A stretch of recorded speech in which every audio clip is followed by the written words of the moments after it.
durante todo el día, es decir, cuanta más calidad consumamos nuestra alimentación, más cantidad de antioxidantes, de vitaminas y minerales, más hidratación, una correcta distribución de hidratos de carbono, de proteína en todas las comidas, no solamente al mediodía, porque muchas veces decimos, no, por la noche no podemos consumir hidratos de carbono porque vamos a engordar, vamos a aumentar de peso, no tiene por qué ser así. Los hidratos de carbono complejos y de calidad, como es el arroz integral o pan integral o pasta integral, si durante el día no hemos consumido suficientes hidratos y por la noche queremos tomar un plato de esa índole, con nuestras verduras y nuestras proteínas, esos hidratos de carbono sí cumplen una función positiva en la liberación de serotonina, que es conciliadora y que ayuda al descanso. Entonces, primero eso, tener un equilibrio, Celia, que haya siempre presente nuestras verduras, nuestras proteínas y nuestros hidratos. Luego, precursores del tristófano, que digamos que son moléculas que están presentes en los alimentos que nos ayudan a que se libere esa metionina y que también ayude al sueño y al descanso, como los lácteos, la leche, pero leche semidesnatada o entera, porque la desnatada ya carece de mucho valor nutricional, o lácteos naturales como el yogur, por ejemplo, pero no un yogur azucarado, que es un estimulante, ni un yogur edulcorado, que nos cambia la microbiota a lo largo del tiempo. Dios, es que tenemos que hacer un máster. Muchas cosas. No, pero entre todas, ¿sabes? Toda esta moda que hay ahora de alimentación, que no está orientada al sueño, está orientada pues a tener un mejor físico, a estar más... Y lo del sueño, la verdad es que muchas veces una persona que nos esté escuchando dirá, madre mía, pero ¿cuántas cosas tengo que saber? Pero es que todo está ligado, es decir, cuidar nuestra alimentación al final nos repercute en todo lo positivo que podemos adquirir en eso, es decir, que lo que es bueno para descansar bien es bueno para tener un cuerpo saludable, una composición saludable, una buena relación con la comida, que anímicamente estemos bien, porque hay lo de la microbiota, hay un eje intestino-cerebro que nos dificulta el descanso, el estado anímico, y entonces eso también hay que cuidarlo. Entonces por eso te he dicho que los lácteos, por ejemplo, sin edulcorante y sin azúcar. Pero, por ejemplo, yo de edulcorante lo entiendo, pero lo de no tomar leche desnatada del todo. Claro. Es que todo el mundo, mira, Celia, hay un consumo excesivo de 0,0, light, desnatado, etcétera. Los desnatados carecen de calidad nutricional porque no tienen suficiente cantidad de vitaminas, ni minerales, ni muchos nutrientes que son básicos en nuestro estado de salud. Entonces tenemos la manía de tirar de ellos para solventar ciertos problemas como es el sobrepeso, cuando no nos estamos dando cuenta que estamos perdiendo por el camino mucha calidad. Entonces yo creo que es mejor tomar productos de calidad nutricional que nos ayuden a estar bien nutridos, que nos sacien, porque lógicamente una leche desnatada no te va a saciar nada y a la media hora vas a tener mucha hambre. Entonces vamos a tomar un lácteo saludable y cumplir unos criterios de alimentación sana, de calidad. Mucho mejor. ¿Y cuándo debemos hacer la última comida? Porque eso es importante. Vale. Te comento, depende de la distribución energética que tú hayas hecho a lo largo del día. Si tú durante el día has comido suficiente cantidad de energía y energéticamente te encuentras bien y no tienes apetito, ¿vale? Tú no tienes hambre, no tienes por qué hacer una cena ni ligera ni no ligera, no tienes por qué cenar. Normalmente yo sí recomiendo una cena porque yo distribuyo la energía, o yo intento que mi paciente distribuya la energía a lo largo del día, porque si ha tenido un día muy activo, luego hace falta una recuperación muscular y una recuperación de las reservas energéticas. Entonces, para mí un consejo primordial no sería haz ayuno intermitente ni comer menos, no. Come de acuerdo a tus necesidades. ¿Tú has comido suficiente durante el día y cómo has comido? Bueno, y depende de tu edad también. Claro, y depende de tu edad. Pero no siempre aconsejo cenar poco para conciliar mejor el sueño. No siempre es así. Hay veces que necesitamos tomar una buena dosis de hidratos de carbono de calidad, como hemos hablado, ¿no? Con fibra integral, con una dosis de verdura y un aporte de proteína, porque si no consumimos bien esa energía antes de dormir o 2 horas antes de irnos a la cama, a lo mejor no conciliamos el sueño porque tenemos hambre y no tenemos que levantar 3 veces al frigorífico a ver qué como. Entonces vamos a buscar un poco equilibrio, ¿no? Y adaptarnos a la persona, siempre. Bueno, por aquel lado ya hemos hablado un poco. ¿Qué tenemos que hacer antes de irnos a la cama para no tomar la pastilla famosa? Lo primero es que dormir bien es un hábito y los hábitos se aprenden y el cerebro aprende. Entonces vamos a intentar evitar los atajos, hacernos trampas al solitario, o creer que tenemos soluciones mágicas. Mira, yo para empezar, por ejemplo, le diría a nuestra audiencia que intente no irse a la cama para dormir, que intente irse a la cama para descansar. eso ya de entrada, bueno, me relaja un poco. O sea, yo no tengo que dormir, poner la cabeza en la almohada y quedarme absolutamente, como se suele decir, cuajado, ¿no? Tengo que ir a descansar. ¿Y uno cómo descansa? Pues descansa, evidentemente, no trayendo a su cabeza todo lo que durante el día ha estado. Oiga, es que se me viene. Bueno, pues usted haga así y cierre esa persiana mental y le dice, vuelva usted mañana. Había una historia del principio del siglo XX que era de Juan Valera también, de María José de Larra, que vuelva usted mañana. Sí. Pues a los pensamientos obsesivos también se les habla y se dice, vuelva usted mañana. ¿Cómo? Es que me viene otra vez. Mañana cierro la puerta. Eso es mindfulness, ¿no? Bueno, yoga, si quiere decirlo así, vale. Sí, lo que pasa es que mindfulness no se hace a las 6, a las 8 o a las 10. Es decir, eso es durante todo el día. Mindfulness es estar presente. Claro, yo estoy presente todo el día en ese sentido. Entonces, para empezar esa cuestión, no irnos a dormir, irnos a descansar. En segundo lugar, también es importante que intentemos, si así lo vemos, durante el día, reducir un poco esa emotividad con la que vivimos todas las cosas. Todo no es dramático, todo no es urgente, todo no es multitarea. Yo, Celia, veo que los cuatro errores que cometen las personas hoy día y que luego lo pagan en el sueño es quejarse, lamentarse, criticar y querer llevar razón. En eso gastan la gran mayoría de su energía. Entonces, dejemos de lamentarnos durante el día, de quejarnos durante el día, de criticar durante el día, de querer llevar razón durante el día. Oye, y a lo mejor resulta que nuestro sistema inmunológico y nuestro sistema nervioso nos lo agradece cuando llegamos la noche, ¿vale? Hay que fluir.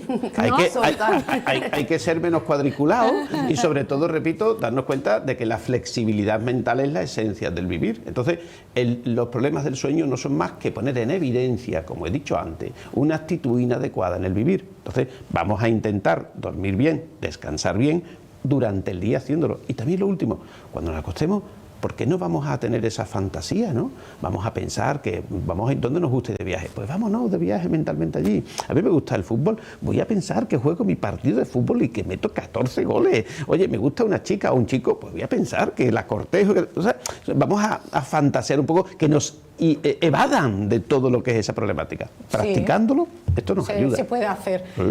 ¿Y en los niños cómo lo hacemos? Porque los niños, claro, eso es incontrolable, pero habrá unos hábitos también que les ayuden a dormir. Pues mira, Celia, lo primero en los niños es entender cómo es el sueño infantil. Entonces, primero tenemos que entender que en los primeros meses de vida el sueño no se parece en nada a lo que es el sueño en el adulto. Para empezar, tiene solamente 2 fases, que luego en el adulto va a tener 4. Es un sueño ultradiano, quiere decir que no distingue el día de la noche. Por eso hay niños que demandan tanto, se despiertan por la noche igual que por el día. Eso va a suceder en los 3 primeros meses. Y es polisecuencial, quiere decir que se reparte a lo largo del día. No es como nosotros que dormimos solamente por la noche o acaso alguna siesta, sino que el niño va durmiendo varias siestas a lo largo del día que van a ser fundamentales para luego no llegar muy cansado a la noche. A partir de los 4 o 6 meses ese sueño empieza a parecerse a lo que va a ser el sueño del adulto y es cuando tiene lugar la famosa regresión de los 4 meses, que es la que todo el mundo teme, en la que tenías un niño que dormía estupendamente y ahora el niño duerme fatal. Entonces esto realmente no es una regresión, es todo lo contrario, es una progresión en el sueño. El sueño empieza a adquirir la arquitectura normal que va a tener en el adulto y es un sueño que empieza a madurar. Entonces es fundamental entender esto para comprender los despertares nocturnos, que tengan un poco más de problemas a la hora de conciliar el sueño y demás. Y luego, a la hora de abordarlo, es fundamental la rutina. Establecer unos horarios ecológicos, unos horarios que van influenciados por la luz natural, entender que no todos los niños quieren dormirse a las 8 de la tarde, que hay que ser un poco más flexible, que hay niños que duermen a las 9, 9 y media. Como digo, establecer rutinas porque eso hace que disminuya su estrés. Cuando sabemos qué es lo que va a suceder, pues disminuye nuestra liberación de cortisol y eso le prepara para dormir. Evitar el uso de luces blancas, uso de pantallas, por lo menos 2 horas antes de irnos a dormir. La actividad física, como comentaba antes Rocío, muchas veces los niños, sobre todo los adolescentes que tienen muchas actividades extraescolares, juegan al fútbol hasta las 9 y media y llegan a casa y queremos que a las 10 estén dormidos. Pues debe de pasar al menos 2 horas entre esa actividad física que suprime neurotransmisores del sueño para que el niño esté preparado para conciliar el sueño. Entonces la mayoría de veces es eso, es una higiene de sueño, digamos. Vamos a hablar, vamos a hacer una pausa en un momento, vamos a hablar hablar en la última parte un poco del sueño asociado a las nuevas tecnologías y tal, lo que nos ha cambiado la vida, pero bueno, me gustaría darte la palabra a ti por último. ¿Qué debemos hacer? Ya no en los niños, sino los adultos. No, la higiene del sueño la ha comentado muy bien mi compañera Rocío. La verdad es que es la que hemos dicho, no vamos a añadir nada nuevo, esto lo encontramos en cualquier sitio, es algo sencillo, lo que es difícil es llevarlo a la práctica muchas veces. Y yo creo que un aspecto de la higiene del sueño que no se comenta es el que ha comentado José Antonio, que es cuidar bien cómo vivimos y cómo estamos en el día a nivel de cómo pensamos y cómo nos hablamos a nosotros mismos. Eso es mucho más importante porque la mayoría de gente que duerme mal ya ha hecho toda la higiene del sueño, ya lo hace todo perfecto y aún así duerme mal. Entonces, y ahí hay que prestar atención a cómo nosotros somos, a cómo nosotros nos estamos relacionando con nosotros mismos. ¿Cuánto tenemos que dormir? Y eso un es adulto. mucho más importante. ¿7 horas? Depende de cada persona. Ah. Hay un margen de variabilidad. Hay personas, de hecho hay unos polimorfismos genéticos, hay un 4% de la población, 4 de cada 100, para que nos entendamos, que necesita 4 o 5 horas. Pero lo normal es necesitar 8 horas hasta ya la mediana edad avanzada, 40-50 años, que empezamos a necesitar 7, 6... Pero hay variabilidad y hay personas que son los que llamamos los dormidores prolongados que necesitan 9-10. Eso existe también. Entonces hay que conocerse y hay que saber lo que uno necesita. Bueno, y también supongo que variará dependiendo de la zona geográfica. Nosotros vivimos en Andalucía, que aunque ahora parezca que no, por la secuencia que llevamos de lluvias, dentro de nada empezará a hacer un calor horroroso y eso dificulta también el sueño. Eso es, sí, por supuesto, las condiciones climáticas afectan al sueño mucho, sin duda. Pero ahí no podemos hacer nada.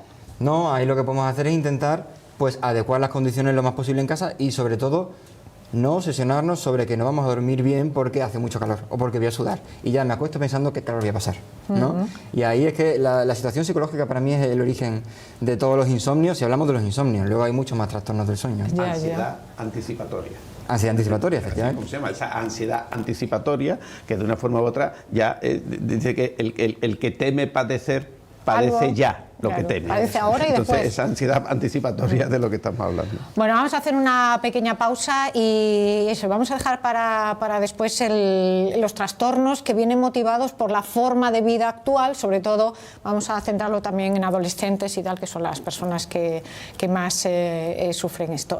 Hacemos una pausa y volvemos.